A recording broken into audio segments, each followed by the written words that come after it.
दोस्तों तुहानूं पता होना चाहिए वा कि इलाज दे विच भी खुशामद और मस्कापन जिहड़ा ना चलदा वा। ठीक है, इलाज दे विच मस्कापन की हुंदा वा कि तुसीं इलाज वास्ते जांदे हो, शदीद तकलीफ की सूरत दे विच जांदे हो, तुहानूं एक मस्का लगदा, तुहाडी वक्ती तौर पर मैनेजमेंट कर दित्ती जांदी आ ते तुसीं खुश हो जांदे हो ते तुसीं एतबार भी कर लैंदे हो। फिर तुसीं सारी जिंदगी जिहड़ा ना उत्थे ही व्याहे जांदे हो, उत्थों तुसीं जनाब निकलना नहीं चाहुंदे क्योंकि तुसीं पहली वारी उत्थों ही ठीक होए सी, उत्थों ही मैनेज होए सी, ठीक नहीं सी होए, मैनेज होए सी। इस वास्ते तुसीं जिहड़ा ना मतलब अपनी बहुत सारी जिंदगी जिहड़ी आ वो दवाइयां दे सहारे गुजार दिंदे हो। दोस्तों एक गल नूं समझो, किसी भी मरज़ का इलाज दवाई नाल नहीं हो सकता। इस गल नूं हुण समझो दोस्तों, साडा जिस्म ते साडा खून सिर्फ ग़िज़ा दे नाल बनदा, किसी दवाई दे नाल नहीं बनदा। ठीक है, इस गल दे नाल अगर कोई इख्तलाफ है तुसीं कमेंट बॉक्स दे विच भी गल कर सकते हो।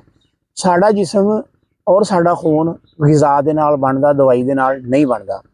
ठीक है जी, एक दिन के बच्चे तो लैके भलवान बनन तक वो सारी जिंदगी ग़िज़ा खांदा और ग़िज़ा खा के ही वो ताकत हासिल करता।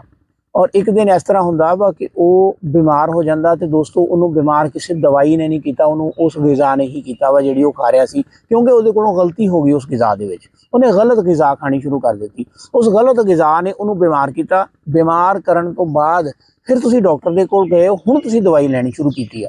ठीक है जी, हुण दवाई लैके देखो, दवाई ने सिर्फ करना सी तुहाडे मर्ज़ नूं मैनेज, असल इलाज करना सी तुहाडी ग़िज़ा ने कि तुसीं की खांदे हो, तुसीं क्यों खांदे हो, तुसीं किन्ना खांदे हो, तुसीं कदों खांदे हो।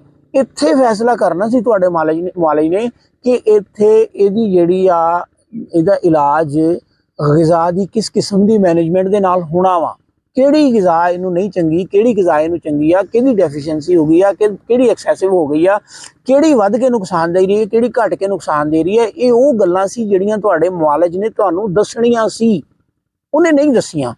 ਜਦੋਂ ਉਹਨੇ नहीं दसियां तो फिर ਤੁਹਾਡਾ इलाज की घटा होना वा, नहीं होना इलाज। ठीक है ना, इस वास्ते दोस्तों ਜਦੋਂ ਤੁਸੀਂ इलाज वाल जा रहे हो ਤੁਹਾਨੂੰ ਇਹ ਗੱਲ ਸਮਝਣੀ ਪੈਗੀ कि दवाई तो भी पहले ਤੁਹਾਡੇ वास्ते ਤੁਹਾਡੀ दुरुस्त ग़िज़ा का इंतखाब करना जरूरी आ, बल्कि पहली शर्त आ, नहीं तो ਤੁਸੀਂ कभी भी ठीक नहीं होना।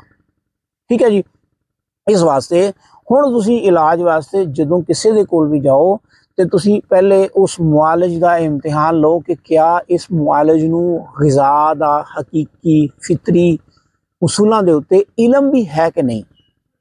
ठीक है जी दोस्तों, यह कोई इलाज ग़िज़ा का इलम नहीं है कि जनाब तुसीं उहदियां कैलोरीज तोलनियां शुरू कर दो, तुसीं उहदे विच मिनरल्स तोलने शुरू कर दो, तुसीं उहदे विच जनाब वाली उहदे जिहड़ा ना उहदी प्रॉपर्टीज जिहड़ियां अंदर मौजूद आ, कैमिकल प्रॉपर्टीज, तुसीं उहनां नूं तोलना शुरू कर दो। नहीं, ग़िज़ा एक टैंपरामेंट का नाम आ, ग़िज़ा एक स्टेट का नाम आ, ਉਹਦੇ तहत ही ग़िज़ा का जो तुसीं इंतखाब करोगे तुसीं ठीक होगे। और ग़िज़ा का हकीकी इलम सिर्फ तिब्बे यूनानी दे विच पाया जाता, एलोपैथी दे विच कोई ग़िज़ा का इलम नहीं पाया जाता, वो एक टुटकियां ते मबनी जिहड़ा ना तरीकाकार आ।